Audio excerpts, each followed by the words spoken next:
Movie की starting में हमें बताया गया कि हर साल एक दिन ऐसा आता है जिस दिन आसमान में पूरा चांद दिखता है और इस रात जो भी इंसान उस चांद के प्रकोप या उसकी किरणों में आया वो पूरी रात के लिए एक भयानक भेड़िए में बदल जाता है और भेड़िया बनकर पूरे शहर में तबाही और लोगों को मारना शुरू कर देता है। और आज वही दिन होता है जिस दिन पूरा चांद नजर आने वाला था। फिर हम डॉक्टर एंड्रयू को देखते हैं। वो टीवी पर एक इंटरव्यू देते हुए बताते हैं कि आज की रात बहुत खतरनाक है और इस दिन शहर के बहुत ज्यादा लोग मारे जाते हैं। वो पूरे शहर के नागरिकों से निवेदन करते हैं कि सब अपनी फैमिली की सुरक्षा करके रात को अपने घर के अंदर ही रहे, क्योंकि आज रात अगर वो चांद की रोशनी में आ गए तो वो एक भेड़िया बन जाएंगे और अपने ही लोगों को मारने लगेंगे। दूसरी ओर हम साइंटिस्ट टॉम को देखते हैं। उसके भाई की मौत के बाद वो अपनी भाभी एलिस और भतीजी रीची के साथ रहकर उनका ख्याल रखता है। दरअसल एक साल पहले टॉम और उसका भाई एक सोल्जर थे, लेकिन उस साल जब पूरे चांद निकलने का दिन आया तो उसमें टॉम का भाई अपनी जान गंवा बैठता है, जिसके बाद टॉम फैसला लेता है कि चाहे अब कुछ भी हो जाए मैं अपने भाई की फैमिली का ख्याल रखूंगा। और साथ ही उसने सोल्जर की नौकरी छोड़कर एक साइंटिस्ट की जॉब ले ली थी। उसे आज रात के भयानक मंजर के बारे में पता था, इसलिए वो अपनी फैमिली को प्रोटेक्ट करने के लिए ट्रैप या फिर हथियार की जो भी जरूरत होती है वो उन्हें देकर बस आज रात के बीतने की तैयारी करता है। वो अपनी ओर से घर के चारों ओर कैमरे और दीवारों पर वायरिंग कर देता है, जिसमें कि उसने करंट भी लगा के रखा था ताकि रात के समय कोई भी भेड़िया अगर घर की ओर अटैक करने आए तो उसे करंट लग जाए और वो घर में इंटर ना कर पाए। साथ ही कैमरे के जरिए एलिस पूरे घर पर नजर रख सकती थी कि कौन सा वुल्फ किधर के रास्ते घर में घुसने की कोशिश कर रहा है। टॉम का पड़ोसी जिसका नाम जैक है वो शूटिंग की प्रैक्टिस कर रहा था ताकि आज रात के लिए वो भी बिल्कुल तैयार रहे और अपने निशाने से एक एक भेड़ियों को मार गिराए। टॉम उसे रोकते हुए कहता है कि अपनी गोलियां बर्बाद करने की जरूरत नहीं है। साथ ही वो ये बताता है कि घर के अंदर एलिस और रिची भी हैं जो गोलियों की आवाज से डर सकती हैं, तो तुम अपनी शूटिंग करना बंद कर दो। फिर जब उसने पूरे घर को अच्छी तरह से सेफ कर लिया था तो वो अपनी भाभी एलिस को कहता है कि चाहे आज रात कुछ भी हो जाए किसी के लिए भी दरवाजा मत खोलना, क्योंकि आज रात के समय बस चारों तरफ मौत ही घूमेगी और एक गलती की वजह से रिची की जान भी जा सकती है। एलिस भी उसकी बात समझ गई थी और वो उसकी बातों का ख्याल रखती है। फिर टॉम अपनी भतीजी रिची से भी मिलता है और उसे कहता है कि तुम्हें आज रात अपनी मम का ध्यान रखना है। पर रिची बहुत डरी हुई थी कि कहीं आज की रात उनकी बस आखिरी रात तो नहीं होगी, क्योंकि आज पूरी रात उसे अपनी मॉम के साथ रहना था और टॉम एक साइंटिस्ट था, इसलिए उसे लैब में जाकर कुछ एक्सपेरिमेंट करने थे। मगर इस समय टॉम उसे समझाता है कि तुम बिल्कुल भी मत घबराओ, मैंने पूरे घर को सुरक्षित कर दिया है और अगर कोई भी प्रॉब्लम आएगी तो मैं खुद तुम्हारी मदद करने जरूर आऊंगा। ये सुनकर रिची का थोड़ा डर कम हो गया था। फिर टॉम घर से निकल जाता है और उसके जाने के बाद एलिस पूरे घर को सील कर देती है।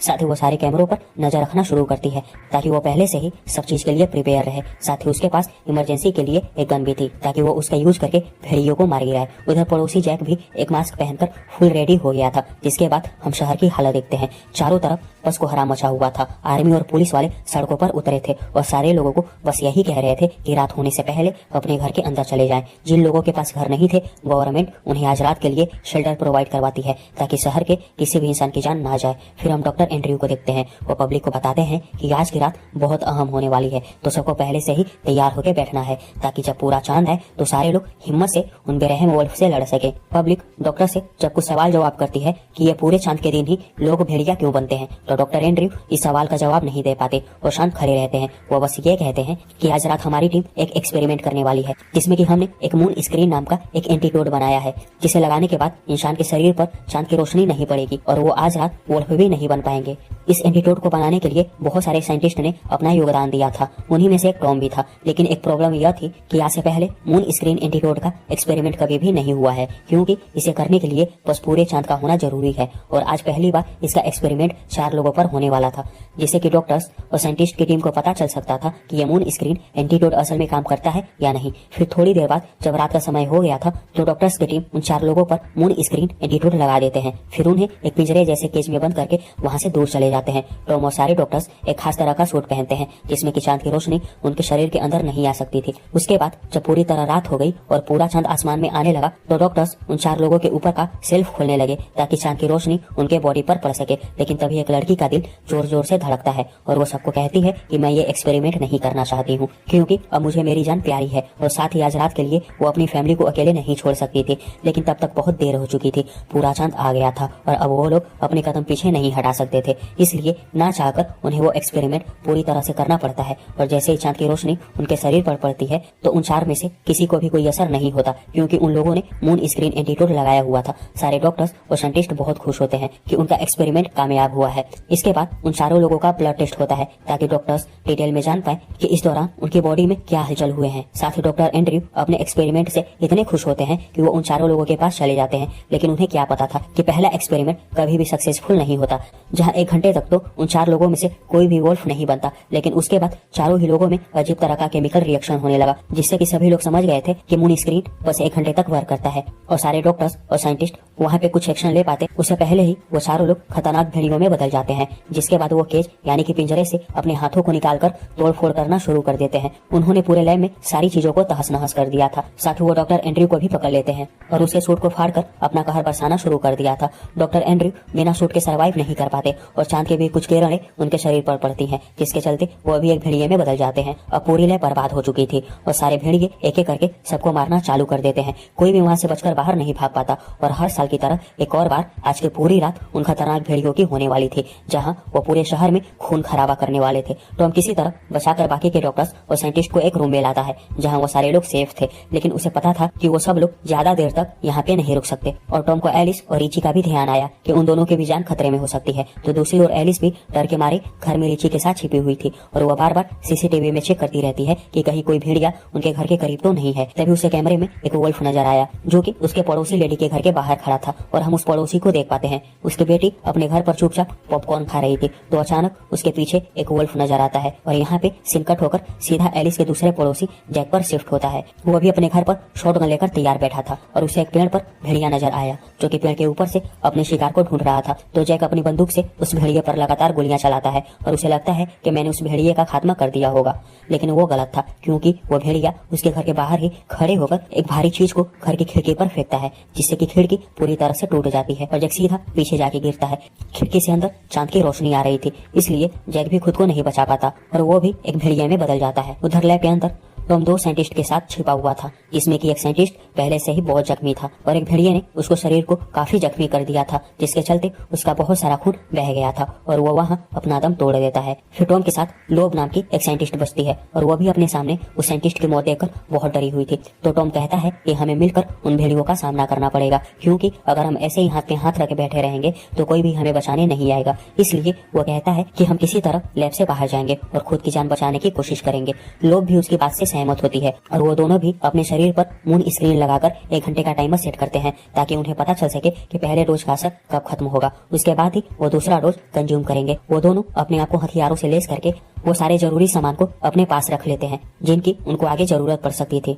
फिर वो दोनों अपने डर को दूर करके लैब से बाहर निकल आते हैं, जहाँ जो भी भेड़िया उन दोनों के सामने आ रहा था वो दोनों उसे शूट करके मार देते हैं। फिर वो गाड़ी में बैठकर वहाँ से भागने लगे और टॉम एलिस को कॉल लगाकर वहाँ के हालात के बारे में पूछता है कि घर के बाहर कोई खतरा है या नहीं। तो एलिस उसे सारी बातें बताती है कि भेड़ियों ने हर जगह आतंक मचा के रखा है, उन्होंने सभी पड़ोसियों को मार दिया है और शायद अब वो लोग हमारे घर की ओर भी बढ़ रहे हैं। तब एलिस कैमरे की ओर देखती है जहाँ उसकी पड़ोसी जो कि भेड़ियों के हमले से बच गई थी वो दरवाजे पे खड़े होकर मदद मांग रही थी। एलिस उसकी मदद करना चाहती थी, लेकिन उसके कुछ करने से पहले ही पड़ोसी जैक जो कि अब एक भेड़िया बन गया था वो उसको मार देता है और ये देखकर एलिस बहुत डर जाती है। वो जैक को अपने गेट से भगाने के लिए उसके ऊपर एक केमिकल स्प्रे का बटन दबाती है जो कि टॉम ने एक ट्रैप की तरह घर में लगाया हुआ था। बटन दबाते ही घर की दीवारों में जो वायर्स लगी हुई थी उससे एक जहरीले केमिकल का छिड़काव होता है, जिससे कि जैक वहाँ से भाग जाता है। उधर टॉम और लोग भी गाड़ी से आगे बढ़ रहे थे, लेकिन तभी वो लोग एक ट्रक से टकराते हैं जिससे कि उनकी गाड़ी वहाँ पे खराब हो जाती है और ना चाहकर उन दोनों को गाड़ी छोड़कर पैदल ही टॉम के घर की ओर जाना पड़ता है।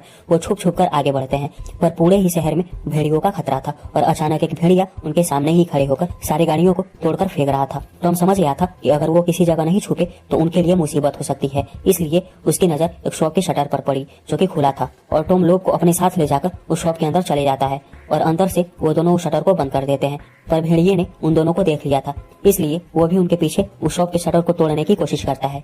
पर तब तक टॉम और लोग उस शॉप के जरिए एक ऐसी जगह पर आए जहाँ पर बहुत सारे लोगों का ग्रुप छुपा हुआ था। वो लोग भेड़ियों के डर से अपने परिवारों को बचाकर इस जगह सुरक्षित बैठे थे और टॉम और लोग को देखकर सारे लोग उसे अपना दुश्मन समझते हैं, मगर टॉम उन्हें समझाता है कि लोग और मैं तुम्हारे दुश्मन नहीं है, बल्कि हम खुद भी तुम्हारी तरह उन भेड़ियों के चंगुल से बचकर भागे हैं। टॉम उनसे बस यही कहता है कि हम दोनों को बस बाहर जाने का रास्ता दिखा दो, जिसके बाद वो सारे लोग भी टॉम को बाहर जाने का रास्ता बताते हैं, जिसके चलते वो दोनों सीधा वहाँ से बचकर एक जगह पहुँचते हैं जहाँ एक भेड़िया उनके ऊपर अटैक करता है।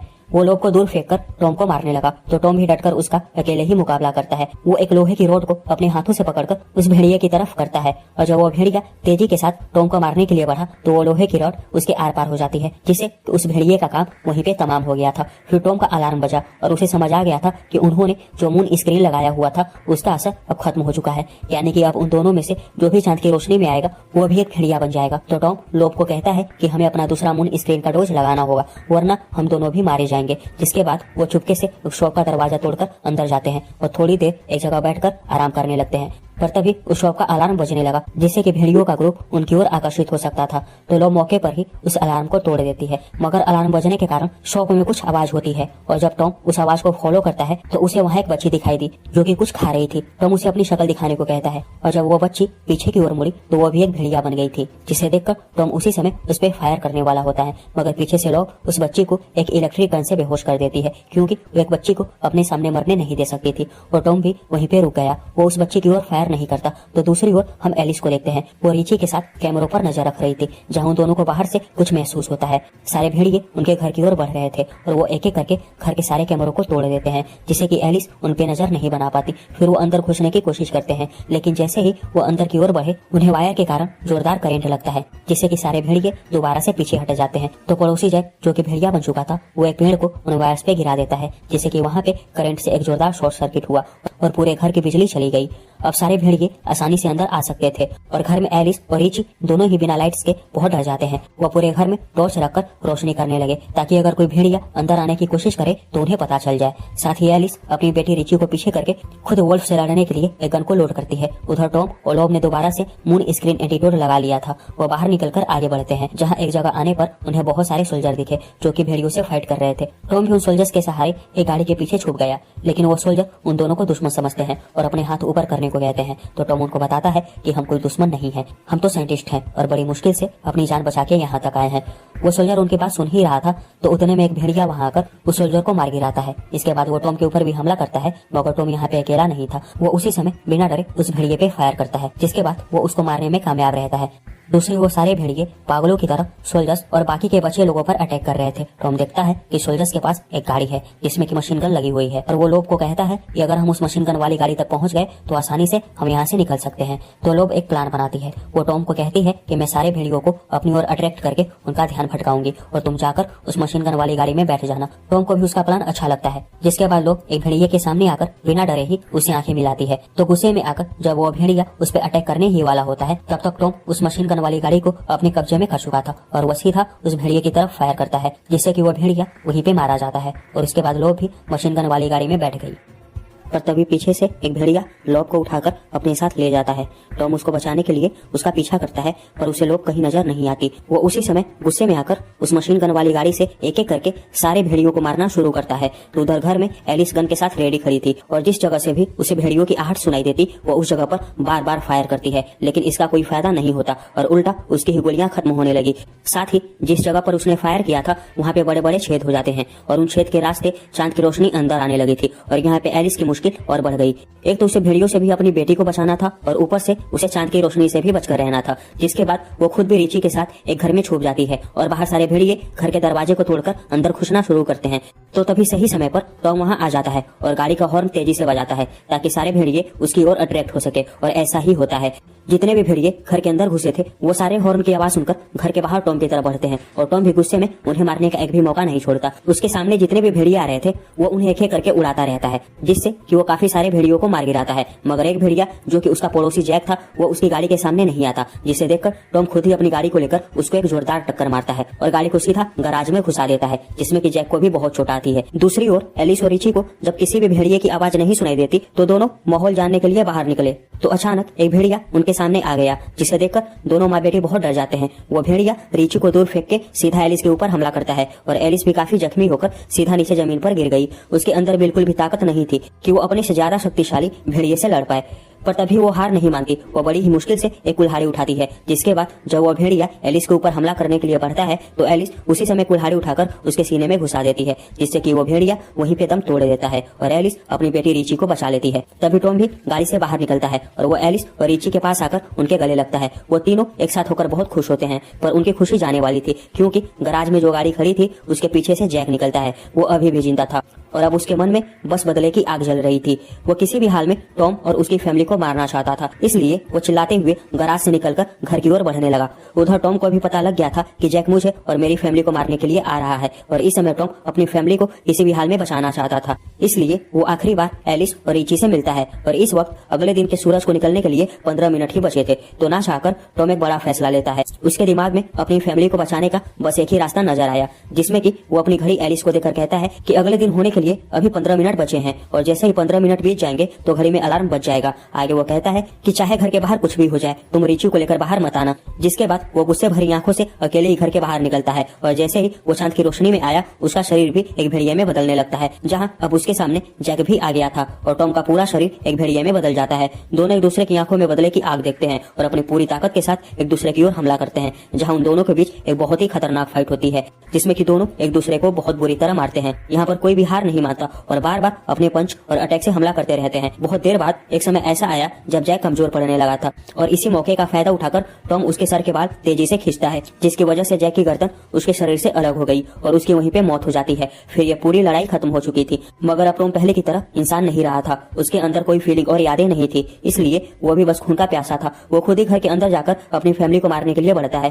क्योंकि उसे कुछ याद नहीं रहता कि वो अपनी फैमिली को प्रोटेक्ट करने के लिए एक भेड़िया बना था। तो उधर घर के अंदर एलिस भी समझ गई थी कि टॉम हमें मारने आ रहा है, इसलिए वो सबसे पहले रिची को एक लॉकर में छुपा देती है ताकि उसकी जान बच सके और खुद वो अकेले ही बिना हथियार के टॉम से फाइट करने के लिए तैयार थी। तभी उसकी नजर जमीन पर पड़ी एक बुलेट पे गई, जिसे देखकर उसके अंदर लड़ने की ताकत आई और वो फिर से गन उठाकर उस बुलेट को मैगजीन में डाल देती है। जिसके बाद वो एक बुलेट के सहारे पूरी रेडी थी और थोड़ी देर बाद टॉम भी घर की दीवार तोड़ते हुए अंदर घुसता है। वो यहाँ बस एलिस और रिची को मारने आया था, पर एलिस जो कि एक गन के साथ खड़ी थी, वो किसी भी हाल में टॉम के ऊपर गोली नहीं चलाना चाहती थी। वो वहाँ पे रोने लगती है और अपने पति जो कि टॉम का भाई था, उसकी तस्वीर टॉम को दिखाकर कहती है कि हम एक फैमिली हैं, मगर टॉम उसकी बात नहीं समझ पाता और उसके अंदर अभी भेड़िए का खून दौड़ रहा था, इसलिए वो एलिस को धक्का दे देता है और एलिस सीधा जाकर पीछे गिरती है। अब उसके पास फायर करने के अलावा और कोई चारा नहीं था, इसलिए जैसे ही वो गन उठाकर फायर करने के लिए बढ़ी तो अचानक उसने जो टॉम की घड़ी पहनी थी उसमें एक अलार्म बजता है, जिससे कि एलिस समझ गई थी कि अब सुबह हो चुकी है और सूरज की रोशनी पूरे शहर में फैल गई होगी। इसलिए वो टॉम को शूट नहीं करती और आखिरी बुलेट सीधा विंडो की तरफ चलाती है,